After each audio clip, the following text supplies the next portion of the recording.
ರಜಪೂತ್ ಮಂಡಳಿ ಸ್ಥಾಪಿಸಲು ಒತ್ತಾಯ. ಇಳಕಲ್ ರಜಪೂತ್ ಮಂಡಳಿ ಸ್ಥಾಪನೆಗೆ ಸಮಾಜದ ಮುಖಂಡರು ಒತ್ತಾಯ. ಇಳಕಲ್ ನಗರ ಹಾಗೂ ಸುತ್ತಮುತ್ತಲಿನ ಗ್ರಾಮೀಣ ಭಾಗದಲ್ಲಿ ವಾಸಿಸುತ್ತಿರುವ ರಜಪೂತ್ ಕ್ಷತ್ರಿಯ ಸಮಾಜದ ಬಾಂಧವರ ಶೈಕ್ಷಣಿಕ, ಸಾಮಾಜಿಕ ಹಾಗೂ ಆರ್ಥಿಕ ಪ್ರಗತಿಗಾಗಿ ಇಳಕಲ್ ರಜಪೂತ್ ಮಂಡಳಿಯನ್ನ ತುರ್ತಾಗಿ ಸ್ಥಾಪಿಸಬೇಕು ಎಂದು ಸಮಾಜದ ಮುಖಂಡರಾದ ಶ್ರೀ ಸುಮಿತ್ರಾ ಬಾಯಿ, ರಜಪೂತ್ ಸಮಾಜದ ಸದಸ್ಯರು ಹಾಗೂ ಯುವ ಮುಖಂಡರು ಒತ್ತಾಯಿಸಿ ತಹಶೀಲ್ದಾರರಿಗೆ ಮನವಿಯನ್ನ ಸಲ್ಲಿಸಿದರು. ನಮಸ್ಕಾರ. ನಾನು ಬಾಗಲಕೋಟೆ ಜಿಲ್ಲಾ ರಜಪೂತ್ ಸಮಾಜದ ಪರವಾಗಿ ಮಾತಾಡ್ತಾ ಇದ್ದೀನಿ. ರಾಷ್ಟ್ರದ ರಜಪೂತ್ ಸಮಾಜದ ಬಗ್ಗೆನೂ ನಾನು ಮಾತಾಡಕತ್ತೀನಿ. ಇವತ್ತು ನಾವು ತಹಸೀಲ್ದಾರರಿಗೆ ಮನವಿ ಕೊಟ್ಟಿವಿ. ಏನಕ್ಕೆ ಮನವಿ ಕೊಟ್ಟಿವಿ ಅಂದರೆ ರಜಪೂತ್ ಕಲ್ಯಾಣ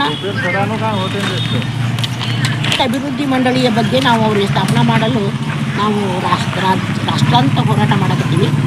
ಅದಕ್ಕೆ ತಹಸೀಲ್ದಾರರಿಗೆ ಮನವಿ ಕೊಟ್ಟು ಹೇಳಿವಿ, ನೋಡಿರಿ ನಮ್ಮ ಮನವಿಯನ್ನು ನ್ಯಾಯವಾಗೈತಿ.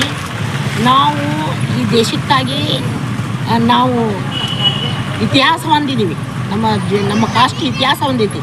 ಅಂಥವ್ರಿಗೆ ನೀವು ಈ ಮಂಡಳಿ ಸ್ಥಾಪನೆ ಮಾಡೋಕ್ಕೆ ಅವಕಾಶ ಮಾಡೋಕೆ ಸರ್ಕಾರ ಅವಕಾಶ ಮಾಡಿಕೊಡ್ಲಿಕ್ಕಂದ್ರೆ ನಾವು ಇದೇ ಥರ ಹೋರಾಟ ಮಾಡಬೇಕಾಗುತ್ತೆ. ಯಾಕಂದರೆ ಈಗ ನಾವು ಒಬ್ಬರಲ್ಲ, ಲಕ್ಷಾಂತರ ರಜಪೂತ್ ಸಮಾಜದವ್ರು ಸೇರಿದ್ದೀವಿ. ಇನ್ನೂ ಲಕ್ಷಾಂತರ ಸಮಾಜದವ್ರು ಸೇರೋರು ಅಲ್ಲದಾರ. ಎಲ್ಲ ಸೇರಿದ ಮೇಲೆ ನಾವೇನೈತೆ ಅಂತ ನಿಮಗೆ ಕೇಳಾಕತ್ತೀವಿ. ಈ ಥರ ಏನ್ರಿ ನೀವು ನಮಗೆ ಕಲ್ಯಾಣ ಮಂಡಳಿ ಮಾಡಿಕೊಡ್ರಿ ಅಂತ ಕೇಳಾಕತ್ತೀವಿ.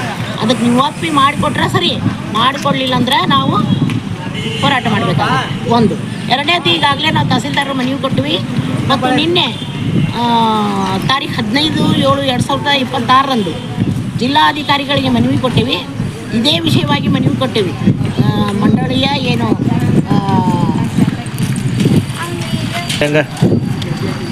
ರಜಪೂತ್ ಅಭಿವೃದ್ಧಿ ಮಂಡಳಿಯ ಬಗ್ಗೆ ಮನವಿ ಕೊಟ್ಟೆ. ಮಾನ್ಯ ಜಿಲ್ಲಾಧಿಕಾರಿ ಮುಖಾಂತರ ಡೈರೆಕ್ಟಾಗಿ ಅದು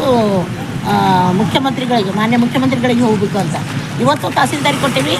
ಅದೇ ವಿಷಯನ ಇದನ್ನು ಕೂಡ ಮಾನ್ಯ ಮುಖ್ಯಮಂತ್ರಿಗೆ ತಲುಪಿ ಮಾನ್ಯ ಮುಖ್ಯಮಂತ್ರಿಗಳು ಭಾಳ ವಿಶೇಷವಾಗಿ ರಜಪೂತ್ ಅವರಿಗೆ ಒಂದು ಮಂಡಳಿ ಮಾಡಿಕೊಡ್ಬೇಕು ಅಂತ ನಾವು ಅವ್ರಿಗೆ ಕೇಳ್ಕೊತಾ ಇದ್ದೀವಿ. ಇದನ್ನು ಸುಮ್ಮನೆ ಬಿಡಬಾರ್ದು, ಅಲಕ್ಷ್ಯ ಮಾಡಬೇಡ್ರಿ, ದಯವಿಟ್ಟು ಇದು ಮಾಡಿಕೊಡಬೇಕು.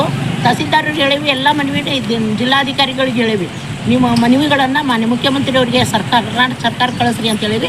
ಅವ್ರು ಕಳಿಸ್ತೀನಿ ಅಂದಾರ. ಅದಕ್ಕೆ ನಮಸ್ಕಾರ.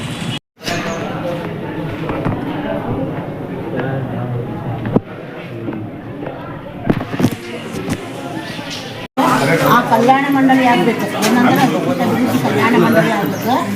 ನಾವು ಹೊರತಾ ಇರೋದು ಸರ್ಕಾರಕ್ಕೆ ನಿಮ್ಮಿಂದ ಇಡೀ ರಾಜ್ಯಾಂತ ರಾಷ್ಟ್ರಾಂತನ ಮನವಿ ನಡೆದೈತಿ.